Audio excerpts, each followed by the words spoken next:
What's up, YouTube? This is your boy JB here with the review for Tyler Perry's The Haves and the Have-Nots. This is season 7, episode number 5, titled Jimmy Crack Corn. So, you guys, without further ado, let's go ahead and just jump right into this video. Alright, guys, so this episode, it picks up right kind of where it did pick up where last week's episode left off, with Wyatt in jail tormenting Catherine about the fact that he shot Jim Cryer and Jim is dead. So Wyatt thinks Jim is dead. And she's like, how do you know he's dead, Wyatt? How do you know that, Wyatt? Wyatt says, because I shot the bastard and he's dead. Shot him point blank. And I'm like, Wyatt, yeah, you shot him point blank. But do you know where you shot him at is the question. Because if you know, like I know, you didn't shoot your dad anywhere that would really just cause an issue. You shot him in the fucking shoulder. But Wyatt is high, so Wyatt doesn't know that. So then Wyatt, again, like I said, Wyatt is just tormenting Catherine. She's like, why would you do this? Why would you shoot your father? He says, well, what he said did not make sense. He hated Jim less than he hated him less than he hates her. And that's why you're still alive, you old bitch. I'm like, you hated him less than her? So if you hated your dad less than you hated your mother, wouldn't you have shot her? Whatever. Again, Wyatt's high, so nothing Wyatt's saying makes sense. So then he, like I said, he's a total asshole to her. So he asked her, like, so where are we going to bury the bastard at? Because I want to go and piss on his grave. I'm like, wow. He's like, oh, you know what? We can bury him next to Amanda. I'm like, damn. Really, Wyatt? Those drugs have not worn off yet? Or is it just, nah, those drugs should have worn off by now. Excuse me. Yep, those drugs should have worn off, so I guess that's just, the asshole that we're just getting. God. Disgusting person. Disgusting. Let's move on. Alright, you guys, so next we move over to the hospital where good old boy David is, waiting for his masters, to find out if he's alive or not. So, the doctor comes out and he's trying to talk to David. But Celine stands up and the doctor's like, who are you? She was like, I know Jim, so can I, he tells him it was touch and go. I'm like, how was it touch and go? But Jim is okay. How was it touch and go with a shoulder wound? It's shoulder. It's a shoulder wound. How was that? I'm still confused as to how that was touch and go. But if that's what we're going with, that's what we're going with. Touch and go for a shoulder wound. A shoulder wound was touch and go. I can't get past that. So then, like I said, Celine is there as well. Celine wants to go see. Actually, the doctor told David he can go see Jim. Celine is like, well, can I go see him? He's like, don't I know you? Do you work here? She was like, yeah, I do. He says, so what you need to do is, you can't go and see him because what you need to do, you need to go talk to your supervisor and get permission from your supervisor to see him. I'm like, really? I've never heard, I have never once heard that. And I come from a small town where, I have friends who work in the hospitals, and, when my family members would be there, they would go check on them. If I'm like, if I asked them could they check on a family member, they would be cool with it. I don't know if they have to get permission, but get permission to go visit someone? What are you going to do, kill them? So, well, I mean, you could, crazier things have happened, but what are you really going to do? I'm pretty sure, well, Celine is in housekeeping. What is Celine going to do? Why would she have to go to her supervisor? Let's just say that one of her kids was sick in the hospital. Probably let's just say her son, her oldest son got in a car accident and they took him to that hospital. Would she then have to ask for permission to visit her son, her child that she gave birth to? See, it sounds stupid, right? It sounds so stupid. So when Celine leaves, the doctor says, well, I can get her written up. David, good old boy David, says, I would prefer, more of the fire type. I'm like, are you serious? She just sat here and told you that Jim has stopped paying child support for their kids, which the oldest son can get a job, but he stopped paying child support. So if she loses her job, what is she gonna do to protect, take care of her, especially her youngest son? What is she gonna do? Yeah, David, I was feeling bad for you, but now, my brother, I wish that you kind of had, I wish that it was you in that car instead of Erica. Erica, where's Erica? Like, I wish it was you instead of Erica. I really do. Let's move on. That was jacked up. Like, are you serious? Here, he was talking about firing Celine. All right, you guys. Now let's move over to Akil, which I think is still stupid that he told Benny his actual government name. So if they ever want to try to find Akil, they can do it. 'Cause I'm pretty sure that that name is it's easy to find. Well, not easy to find, but I'm pretty sure you're one of a kind. So yeah, that was smart. So then Akil goes back down there where Benny is, and he's checking on Benny. And he's asking Benny, do you want something to eat? Benny says, no, you can let me go because my mom is going to worry about me. He's like, oh, so you was a mama's boy. So then he says, okay, well, guess what? Today is your lucky day because you're going to call your mother and you're going to tell your mom you're okay. Benny's like, I'm not going to do any such thing. He says, oh, okay. Well, if you wanted to worry, that's on you. He was like, again, Benny's like, let me go. Oh, no, no, no, no, no, no, no, no, no, no, my friend. Can't do that because I need that money that Candace has. So what you're gonna do, we're gonna get that money first, and then we'll let you go. If we don't get the money, then bang, bang, bang, we'll just kill you. We'll just kill you. And Benny's telling the whole situation that Jim is dead, and Akil's like, oh no, Jim Cryer, he's very much alive. I'm just like, oh God, why does Jim have to be alive? So then let's jump over to Candace and Mitch. So Candace and Mitch go home, and Hannah, pops up. Benny, is that you, Benny? No, Mama, it's me. So then, Candace and Mitch catch. Actually, Hannah asked Mitch what happened. So Mitch is telling her about the fact that they went to the club. It was a dance club. She said a strip club. I know, whatever. So then she asked about the stripper, and does she know anything? They both said no, she doesn't know anything. And Ken says if she knew something, she definitely would have told me. I'm like, oh yeah, if that stripper knew something, she would have told you. Because the way you beat old girl's ass, oh yeah, old girl would have said something.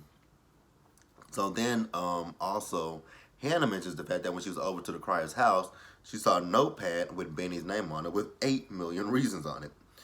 And, Candace is once again asking, is Jim okay? She was like, girl, why are you asking about him? She says, you need to get that money back to those people. Candace says, no, what I'm asking is he alive? So, we can find out who he sent after Benny. She says, well, I don't know that. I don't know anything. So then, once again, she's telling Candace to turn in that money. And Candace is like, no, even if we do turn in the money, there's no guarantee that they're going to give us Benny, which that is actually true. There is no guarantee. Like, I know Hannah wants Benny back, but you got to think a little bit smarter. If these people went through the hassle of kidnapping him to get this money, what makes you think that once they get the money that they're actually going to hand Benny over? So what you need to be smart about doing is saying, okay, you want your money? Let me see Benny. Show me that he's alive. Don't put him on the phone. Don't just put him on the phone because once you hang up the phone, you could shoot him and kill him. I want to see him in person. So, you got to be a little bit smart. So then Hannah asked Candace, is this a game that she's playing? One of her tricks that she's playing. Candace is like, no, Mama, why would you think that? She says, well, Candace, you know about our sordid history, so gotta ask this question. So then Benny does call, and he wants to talk to. He was talking to Hannah, but he was trying to reassure Hannah that he was okay, but she could see through it. So then he says, let me talk to Candace. And he also did tell her that, Jim has him. So then, when Candace gets the phone, Akil is on speakerphone. So, he's telling Candace, like, so, you got one option, little girl. Your option is to have that money back in that bank by 10 a.m. If not, your brother's dead. And I'm on the same page. I'm still thinking like what Ken is like, no, my brother, your money is an even trade. Like I can call the bank and have that money put in there. No. That's easy peasy. But I want to make sure that my brother is alive. And once I get my brother back, just know that I'm gonna find you and I'm gonna kill you. I'm like, ooh, there go Candy Cane. Let's move on. Now there is one thing that I did forget to mention. So Candace asked Mitch to find out where Jim is at. So he did find out what hospital he was at. Also, Hannah told Candace that Candace has until 9:30 to have that money back in that bank account. If not, she's gonna go to the police and tell the police everything that has happened. So then we jump back over to the hospital. So at the hospital, we see David. Jeffrey walks by. Jeffrey is getting ready to leave. And David is like, Jeffrey, so Jim is gonna be okay, Jim. Jim is gonna be Jeffrey. Jim is gonna be okay. Oh great, Dad, that's good. Why do we care? Why David is like such a good boy. Like I said last week, a house nigga. He's a house nigga. God. Why is he so far up Jim's ass? Like, what has Jim really done for you, David? You've done so much for Jim. This whole mess with Candace, all this stuff with Candace that you've done. That stupid campaign. Like, what has let's keep it real. What has Jim done for you? Nothing but bring misery to people's lives. And you are just good old born right behind him. It's stupid. And I'm sick of seeing it at this point. So, Jeffrey's telling David that he's gonna go over to the crib because, the cops have been calling him and they want to talk to him. He's like, no, Jeffrey, don't go back to the house. You need to go to the Artesian. He's like, why do I need to go to Artesian? He says, do you think she'll come back? He says, no. He says, I got the place heavily, guarded. He says, okay, well, I'm going to the house. He says, okay, you go to the house. But when you get there, don't talk to anybody. He says, okay, got you. So then, he walks out and he passes Selena. He speaks to Celine. So then, as he's also leaving, he walks by Madison and he asks Madison, "So, where are you going?" Madison says, "I'm going home." He says, "Oh, so do you live in the area around where my dad lives?" He says, "No." He says, "Why? Do you need a ride?" He says, "No." He says, "I don't want you to go out of your way." He says, "Oh no, I'm not going out of my way." He says, "No, are you sure?" He says, "Yes." He says, "Okay, well, I guess I'll take the ride." And all the while, in the background, we see that Justin is lurking and watching those two. So David is right behind, Mr. Justin. He kind of tried to strike some fear into, yes, Nancy, rip that letter, that paper, rip that up. So, yeah, but I was watching I wasn't watching the State of the Union. It just happened to be on TV, and Nancy Pelosi, she ripped it up Donald Trump's speech. That's my homegirl, Nancy. You go, girl. You go. But, what was I at? Oh, yeah. So, Jeffrey, Justin, and Madison. Right. So, Justin, right. That's where I was at. So, David, you're not, Veronica, unfortunately. Veronica's a little bit more menacing because I didn't believe anything that you were saying to Justin, and Justin didn't buy it either. Justin told you to piss off. He told you to piss off. Piss off. That was funny to me. Piss off. Piss off. Let's move on, you guys. All right, you guys. So then we see Charles. So Charles and the Secret Service are coming back from a morning run. And, we see Oliver. Oliver has gotten a haircut. And, he says that they were able to turn a tide in this whole Candace situation. And Charles looks at him like, I went outside to clear. I went for a run to clear my head of this, and this is what you bring back to me. Yeah, who Landon trained you, right? Yeah, he did. Obviously, he didn't do a good job because I don't want to talk about that. Speaking of which, where is Landon? He says he's out there with, telling people, what their details are for today. He says, okay, can you go get him? Because I want to talk to him. He says, yes, sir, I'll do that. So then, Landon comes in. So Charles is asking Landon to stay on until, they find a replacement. And then Landon gives him a paper to read it. And he looks at the paper, and on the front page of the paper is Candace's face. He says, I just told Oliver I didn't want to talk about it. Now here you come. He says, oh, no, sir. You want to read that. So then Charles does start to read it. He says, wait a minute. So this is painting her as a victim. He says, yes. Then he was like, but I just went on television and talked bad about her. So he says, go get Oliver. So he calls Oliver in, and he's like, so what's going on? I badmouthed her. Here he is, with her being painted as a victim. What is going on here?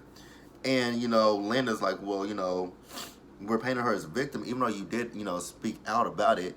It'll make you out to be her hero, her savior.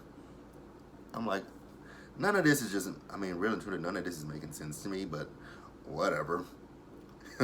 So then, Landon also tells him about the Attorney General and the fact that it was the Attorney General who set all of this in motion because Candace stole some money from him, but Candace didn't know who he was, and it wasn't even a lot. It wasn't even what it was under $2,000. Like I'd be mad about my money too, but damn, we going this far. We going this far. Okay, if you say so. Ah, good God, you guys. I actually jumped ahead of myself with the whole David and Celine situation. So I've already talked about it, so, yeah, I did not realize that I had got that far. Because I wasn't really looking at my notes, to be honest with you guys. Because earlier in the episode, it was when David was trying, Celine, he was trying to get Celine to leave. Because, she would just kept asking for an update. My bad, you guys. Didn't mean to go out of order that badly. So sorry. So sorry. But let's move on, you guys. Alright, you guys. So, unfortunately, Jim is alive and awake. And he's talking. Which is a bad combination in itself. So then David is in the room and, he's asking about Catherine. And, he's like, why is she not here? Like, her husband got shot and my wife is not here. Well, your wife is a little bit preoccupied at the moment. He's like, preoccupied how? Yeah, she's in jail. He's like, for what? For the murder of Jennifer Salson. Yeah, the one that you have been trying to cover up. Yeah, Jim, very smart. Very, very smart. For a judge. Like, that's the crazy thing with these. Especially when Jim and all the stuff that he's tried to do for a judge. You are idiotic. You are the dumbest. Like you saw everything basically under the sun, and you're this sloppy? Ridiculous. Ridiculous, Jim. So then David also asked Jim if he knew where he was shot at. He was shot in his shoulder, and he said it. Yeah. And I'm still trying to figure out how that was touch and go, but whatever. So then, Jim, he wants to get out of the hospital, and he wants to go talk to Catherine. David is like, nope, you can't do that. But she says, you know what, I'll handle it. He tells him to talk to Kyle. He says, what am I talking to Kyle about? He says, you don't want to know. I'm like, oh, God, David. Why are we jumping through hoops and hurdles for Jim? He's an idiot. Like, why? Now, Catherine, I get it, but Jim, why? Explain that to me. What we're jumping through hoops, bounds, and hurdles for Jim Cryer for? I don't get it. I do not get it. Make sense to me. Then David also tells him that Wyatt is in jail. He's like, "Do you want me to get him out?" He said, "Yeah, no, let him sit in jail for a little bit. It'll make him feel good." You know what? If Wyatt even, I mean, I know it's 12 bullets, but I mean, even if he shot me, he could shot me in the toe. I'm like, you know what? Let him rot in jail just for a little bit, and then we'll figure out what to do with that one. God, why is Jim? Excuse me, y'all. Why is Jim still alive? Ugh. Moving on. All right, so then back over at Charles's place, we see that, Landon is on the phone trying to get Candace to, do this interview, but he's leaving a voicemail for her. On the other side, we see Oliver, as he's calling his old boss, a senator he used to intern for, telling him that he can meet the president-elect. And then once he got off the phone with him, Landon's like, who was that? He was like, oh, that was a senator there who used to work for, he wants to meet the president-elect. And I told him he could. He says, no, he cannot. No, he cannot. What do you owe him? He says, I don't owe him anything. What does your family owe him? My family doesn't owe him anything either. He says, okay, well, you know what? I'm going to call him and tell him that he is not meeting the president-elect. So then we see George. George is over at Veronica's place. So, George trying to play hardball with Veronica. I'm like, George, you're playing hardball with the wrong person. You might want to play hardball with Catherine. That would be a better option than this gutter snipe. So what it is, he wants Veronica's help in taking Catherine down for Jennifer Salas' murder. And he's trying to, like I said, he's trying to play hardball with her because of what Jeffrey said. She's like, oh, that girl lies. He says, girl? She says, yes, my son wants to be a daughter. No, you ignorant ass woman. Your son does not want to be a girl. Your son just likes men. God, see, you love to hate Veronica, and this is one of those instances where you absolutely hate Veronica because she's so ignorant in her ways. Like, you are such a racist bigot. Like, she's such a racist bigot. And then she goes one step further forward. Now, she does tell him, no. Because he was like, he was trying to make a deal with her about that whole situation. And, she says, Jennifer Salison was much better at this than you are, my friend. So, no, I'm not going to help you. She says, you know what? Just your presence alone in here is making me want some shrimp fried rice. I said, oh my God, really, Veronica? So we just gonna keep going with the racist and bigotry? Because that was so bigoted. I'm like, wow, the shrimp fried rice. Because he's Asian. Oh, why? Why? He said, how would you feel if I said I wanted some watermelon and fried chicken and some Kool-Aid? She says, oh, I like that. He says, well, you know what, I wouldn't say it.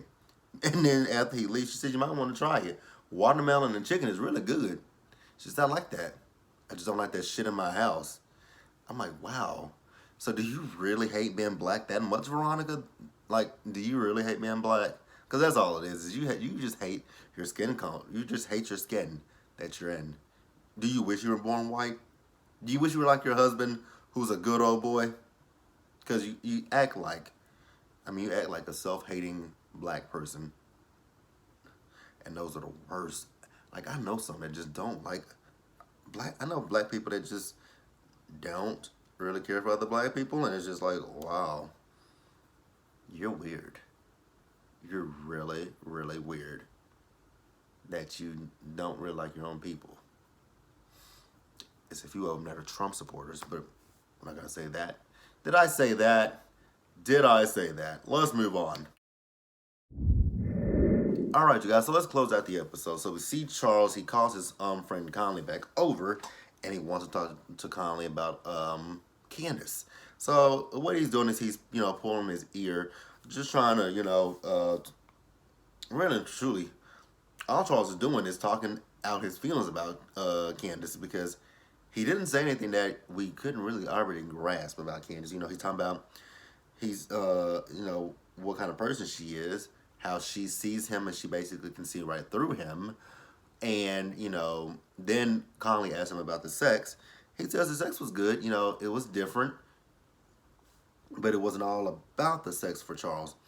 And I'm just like, Charles, if you don't spit it out, because I can read right between the lines, and the lines are, you love Candace, and he finally says it. He says he's fallen in love with Candace. I'm like, Charles, we all knew that. Even Stevie Wonder and Ray Charles would be able to see that you are in love with Candace. There's nothing wrong with it, but why would if now here's my question though. If you're so in love with Candace, why didn't you why not try to defend her? Why let your people tell you to go on national television and trash talk the woman that you love? You just couldn't do it, right? I don't care if you are the president elect. Look at the current, well, he's not your current, but if you took a look at the current POS that's in the White House, he has no problem throwing anybody. Well, that is the problem. He has no problem throwing anybody under the bus. And that is a problem. Yep, that's a big problem. Never mind. I'm trying to use him. I can't even use him as an example. You know what? I can't use the president as an example. Barack Obama. I don't think Barack would ever, even if something bad came out against Michelle Obama, I don't think he would have ever thrown his wife under the bus. Now, granted, Candace is not your wife, but she was someone that you were seeing. But I don't think President Obama would have ever thrown his wife under the bus. Just putting it out there. So then let's move over to Hannah, Mitch, and Candace. So they go to the hospital. They ask the the little nurse that's at the station. I cannot remember what her name was. They ask her, what room is Jim crying in? She tells them. So they go down to Jim's room, and the guard is like, who are you? She's like, I'm Hannah. I work for the Christ. He says, well, I can't let you go in there. She's like, when can I go in there? He says, I can't tell you that. So Candace's like, Mitch, handle this. Handle my lightweight. For someone who doesn't want to use his family's name, Mitch throws around that Malone name a lot. Do you know Rose Malone? He says, yes, everybody knows Rose. I'm her grandson. So you can let these ladies in. You didn't see anything. He's like, oh, yep, nothing. Blind as a bat. Don't see anything. I got my walking stick. I don't see nothing. Who's there? Is black. I don't see shit. Like, that's it. That's how he was. So Candace walks into the room and she, whop, slaps him. Wake up, bastard. So Jim wakes up. Hannah's like, Candace. I'm like, no, Hannah, let her do this. Let her do this.